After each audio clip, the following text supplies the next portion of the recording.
In this video, you're going to see how to install packages using Windows Package Manager. We start here by launching Windows Terminal with elevated administrator rights.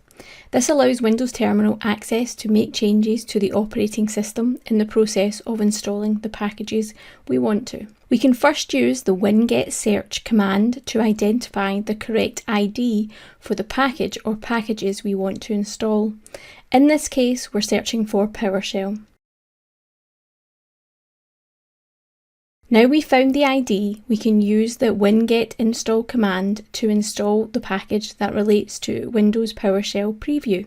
Windows Package Manager will search for the installer files, download as necessary to default locations, and will install the package again to default locations on your computer. Once it has completed the process, we can locate that package and start to use it. If we want to install multiple packages at once, we can issue a command chaining together multiple install commands separated by semicolons. In this example, we want to install the Azure Storage Explorer, Microsoft PowerToys, and Microsoft Azure CLI tools. So we type in the relevant commands for each of those packages separated by a semicolon and hit enter. Windows Package Manager now starts to install these packages one at a time until all three are installed.